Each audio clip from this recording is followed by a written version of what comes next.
देखी, बातें बता दी, अपन देख लिया, अपन बुद्धिशाली रहना है।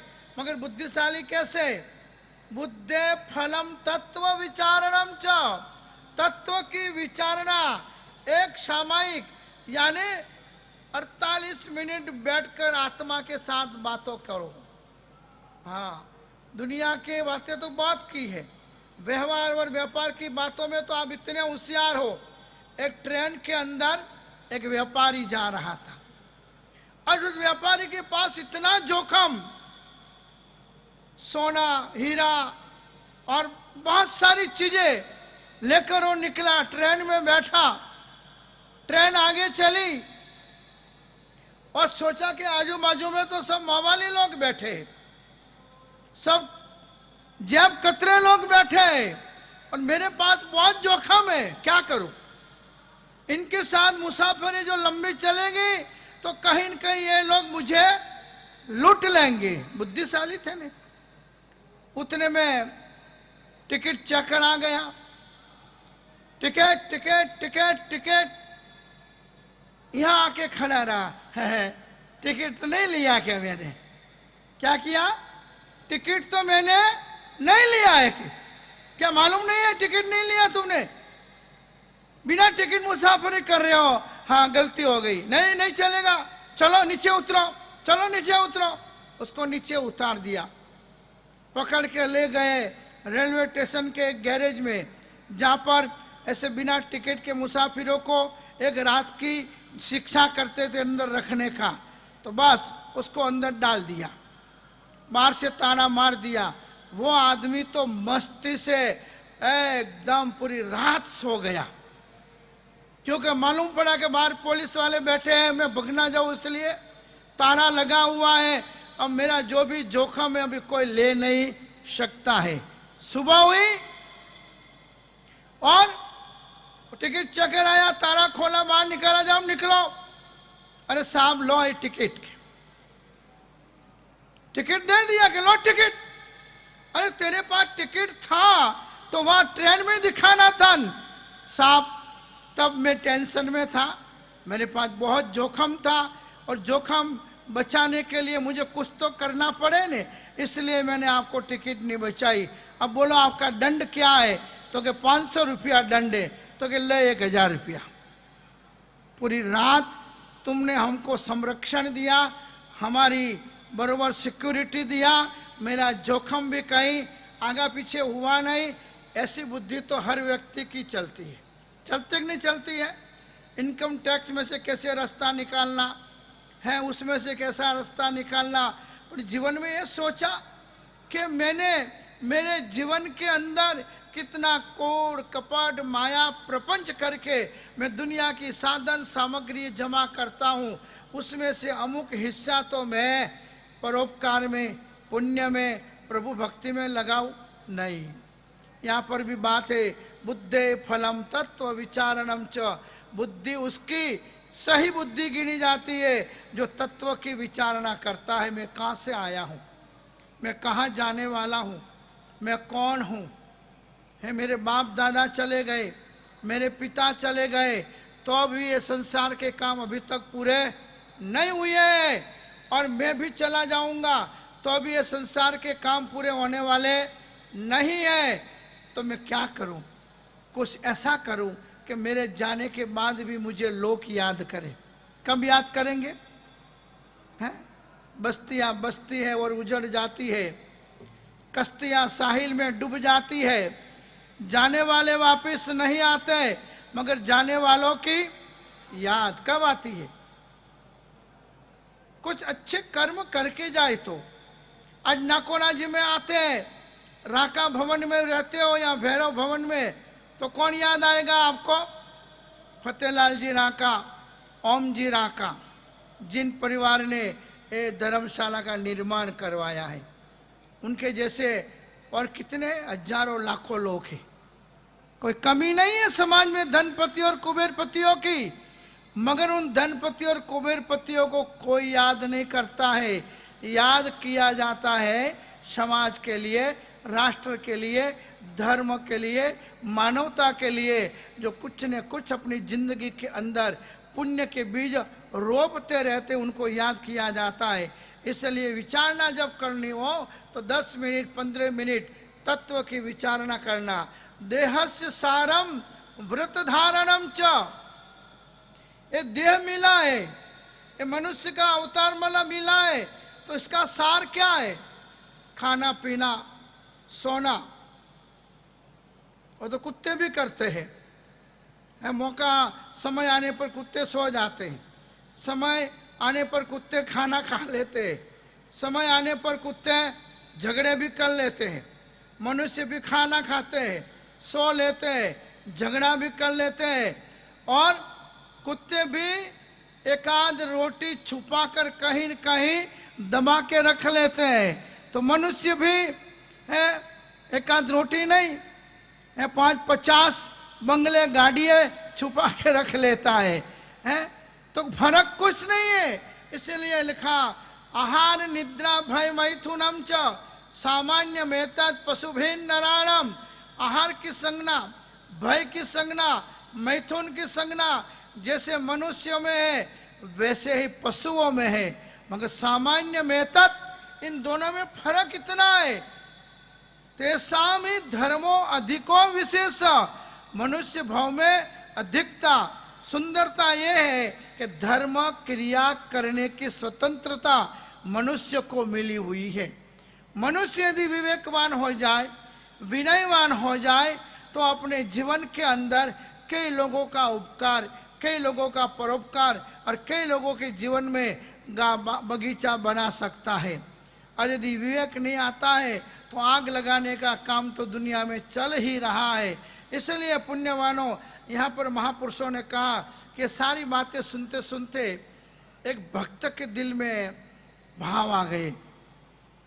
प्रवचन सुना, रोज सुनते, बस वो भगत एक बार आके मिला, बाबू जी बहुत अच्छी बातें आप बता रहे हो, और मैंने भी उन बातों में से सार ग्रहण कर लिया। मैंने कहा क्या? तो मैं नक्की के अब क्या नक्की? मैंने कहा क्या नक्की? कि मेरे घर में बच्चा जन्मे या बच्ची जन्मे, किसी का भी जन्म होवे, तब 10,000 रुपया मैं निकालूंगा। क्या करूंगा? 10,000 रुपया निकालूंगा। उस समय में 10,000 की कीमत थी, अभी तो 10 लाख की भी कीमत नहीं है लोगों को। मैंने कहा बहुत अच्छी चीज है, आपके घर में किसी का भी जन्म होवे उसके निमित्त आप 10,000 रुपये निकालो, अच्छे कर्म में अच्छी जगह पर उसको लगाओ, अनुमोदना। नहीं बाबूजी मैं ये नक्की किया। मैंने कहा क्या नक्की किया? कि मेरा नक्की बच्चा जन्मे के बच्ची जन्मे 10,000 रुपया निकालना। हाँ भी बहुत अच्छी चीज है, आप किसी भी रीत से किसी भी तरह से अच्छा काम करो, शुभ काम करो, और तो अच्छा ही है। ऐसे नहीं बाबूजी। तो कैसे? तो कि मैंने सोचा है छोरो वे तो 10,000 निकालना, छोरी वे तो 10,000 रुपया निकालना। मैं तो हाँ तो अच्छा ही है ना भाई, अपने भेदभाव रखना ही कहाँ है। अभी तो जमाना चल रहा है बेटी बचाओ बेटी पढ़ाओ, तो तुम बच्ची के लिए भी निकालो, बच्चों के लिए भी निकालो, अच्छी चीज है। अरे बासी मैं ऐसा नक्की किया। कैसा नक्की किया? तो कि बस 10,000 निकालना। हाँ भी निकालना, मंदिर में लगाओ, धर्मशाला में लगाओ, हॉस्पिटल में लगाओ, कहीं भी लगाओ, अच्छा ही नहीं, ऐसे नहीं बासी। फिक्स डिपॉजिट में रख देना। अच्छा मैंने कहा अच्छा है, चलो वो भी अच्छा है। 10,000 रुपया आप बैंक में फिक्स डिपॉजिट में रखोगे, उसका जो ब्याज आवे हर साल खर्चा करना, और क्या है। नहीं ऐसे नहीं बाबूजी। तो मैंने कैसे? देखो बुद्धि का उपयोग करते लोग। 10,000 निकालना फिक्स है, वही छोरो वे के छोरी वे, कोई जन्मे तब निकालना फिक्स है, और वही फंसा के देना नहीं, फिक्स डिपॉजिट है, वो भी अच्छा है। चलो एक साथ में 10,000 देने का कदाच दिल न चले तो उसका ब्याज आवे ने, वो भी अच्छी जगहों में लगावे तो शुभ है। तो कि ऐसे नहीं बाजी। तो मैंने कहा कैसे? वो 10,000 रुपया 5 साल तक फिक्स में रखने का। मैं तो वही भी ठीक है, हर वर्ष नहीं निकालना हो तो 5 वर्ष जो भी ब्याज आवे, जो भी उसका आवे वो खर्चा कर देना अच्छी जगह। नहीं ऐसे नहीं बाबूजी। तो कैसे? कि लड़का हो कि लड़की हो, 5 साल तक तो उसका कोई खर्च होता नहीं है। हमारे खाने पीने में उसका खाना पीना हो जाता है, हमारे कपड़ों में उसके कपड़े हो जाते हैं। अभी नहीं होते हो, वो पहले की बात है। अभी तो हमारी बहनें उन छोटे छोटे 2-5 साल के बच्चों के लिए कैसे हैं, first class up to date latest कपड़े लाते हैं, जो उसके बाप के कपड़ों का खर्च नहीं होता हो ने, उससे ज़्यादा खर्चा उस 5 साल के बच्चों के लिए बहनें करती है। क्यों? कि उनको जन्म से उनकी माओं की तरफ से ऐसे संस्कार नहीं मिले कि वेस्ट खर्चा कभी नहीं करना। बेस्ट खर्चा करना, लोगों की आंखों में लोगों को दिखाने के जो भी खर्च है ना, वो वेस्ट खर्च है। उससे ना कोई पुण्य बंध है, उससे ना कोई इज्जत बढ़ती है, ईर्ष्या बढ़ती है। बाजू वालों को पहनने के लिए कपड़े ना हो, बाजू वालों को खाने के लिए अन्न ना हो, और तुम लोग एक ट्रैवलिंग में 2-5 लाख रुपए खर्च कर दो, तो ईर्ष्या नहीं होगी तो क्या होगा, जलन नहीं होगा तो क्या होगा। इसलिए हमारे महाशास्त्रों में लिखा है कि दिखावा मत करो, दर्शन करो, सम्यक दर्शन। सम्यक दर्शन यानी अच्छी जगह लगाओ, लोग देखे और तालियां लगावे। कब तालियां लगाएंगे? आप कोई बड़ा कार्यक्रम अच्छा करोगे तो, आप कोई हेल्प करोगे तो। मैंने बताया था आपको थोड़े दिन पहले, हमारे एक श्रावक अरशद भाई मंगलदास, बड़े परिवार, बड़े बिजनेसमैन, अब सब लोग लाखों का खर्चा करते हैं शादियों के अंदर, तो उन्होंने भी सोचा कि मैं कुछ नहीं करूँगा तो लोग लोभी कहेंगे, कंजूस कहेंगे, तो मुझे भी कुछ करना है, मगर वेस्ट नहीं करना है, मुझे बेस्ट करना है। तो उन्होंने 200 गौशालाओं के ट्रस्टियों को आमंत्रण दिया। क्या किया? बच्ची की शादी में 200 गौशाला के ट्रस्टियों को आमंत्रण दिया और बड़ा फंक्शन भाईखाना लवलैंड मोतीसा मंदिर में रखा, और 200 गौशाला में लाख रुपया का चेक दिया। कितना हुआ? 2 करोड़ का हुआ ने। 200 गौशाला में डोनेशन दिया और बोला कि मेरी बच्चे की शादी की यही तो मी जवानी है, मुझे फालतू खर्चा नहीं करना है, मुझे उन मूंगे अबोल जीवों का मुझे क्या लेना है, दुआ लेना है। कोई साधर्मिक में भी कर सकते हो, कोई वयावच में भी कर सकते हो, कोई और अन्य अच्छी जगह पर कर सकते हो, मगर बड़े बड़े रिसोर्ट रखना, बड़ी बड़ी जगहों में जाकर करना और फिर घर आकर 10 साल तक 5 रुपया भी किसी को अच्छे काम में नहीं देना, वो वेस्ट होता है। इसलिए पुण्यवानों, यहाँ पर कहा गया है कि वो कह रहा है कि 5 साल रख देने का, 5 साल तक उस बच्चे को कुछ खर्च होता ही नहीं है। 5 साल में क्या हो जाता है? 5 का 10 हो जाता है। वापिस उस 10 को 5 साल के लिए और रख दूंगा बाबूजी, नक्की। मैं तो सोच में पड़ गया। कथा सुनी सुनी ने फूटिया कान, तोय ना आव्या ब्रह्म ज्ञान। तीरथ फरता तेपन गया और जपमाला ना मणका गया। तीरथ फरी फरी ने थाक्या चरण, तोय ना आयु प्रभुनु ज्ञान। है इतना सुनाने के बाद भी आदमी को संसार, पुत्र, परिवार, पत्नी, पैसा, पद, प्रतिष्ठा ही दिखाई पड़ रहा है। 10 साल में हो जाएगा वो, 10 का क्या 5 का 10, फिर रख दूंगा।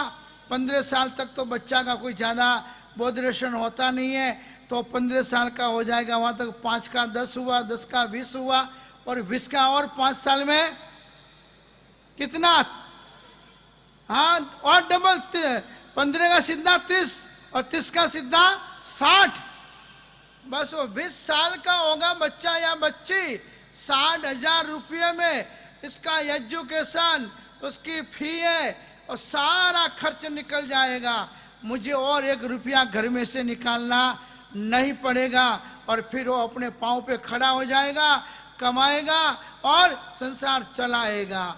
अनादि अनंत काल से अपनी आत्मा की ये संगना है, संसार चलाना, संसार बढ़ाना, अपन सुखी होना, हम सुखी होना, मगर जिस दिन ये भाव आ गए सबको सुखी बनाऊं, उस दिन प्रभु की कृपा आपके ऊपर बरसे बिना रहेगी नहीं।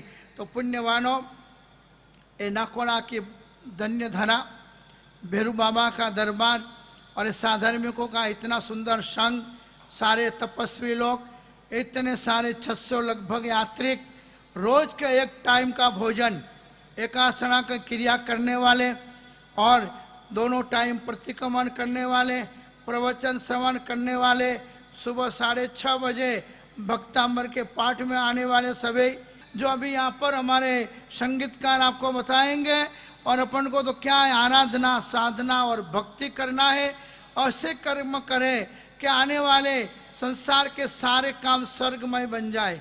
आज एक और अनुमोदना है, हमारे परम गुरु भक्त शाह फतेहलाल जी मेहता, जो मझेरा कुंभलगढ़ के निवासी है और जो बहुत सी बार मैंने मेरे प्रवचन में उनका नाम उल्लेख किया हुआ है, जिनका कुंभलगढ़ के अंदर राजशाह होटल है, बहुत बड़े लेवल की, जहाँ पर अभी स्वयं स्वद्रव्य से शिखरबंदी जिनालय का निर्माण करवा रहे ऐसे साहब फतेहलाल जी मेहता सब परिवार आज पधारे हुए हैं। उनको खूब खूब मंगल आशीर्वाद है। उनके साथ हमारे उदयपुर कुंभलगढ़ जिला के मजिस्ट्रेट यानी न्यायाधीश जज साहब भी खास आए हुए हैं, क्योंकि देखो कल्याण मित्र जहाँ होते हैं ने, मित्र तो बहुत होते हैं, होटल में ले जाने वाले, घूमने ले जाने वाले, कहीं कहीं ले जाने वाले, मगर कल्याण मित्र जो होता है ने, वो ऐसे प्रभु के दरबार में लेके आते हैं।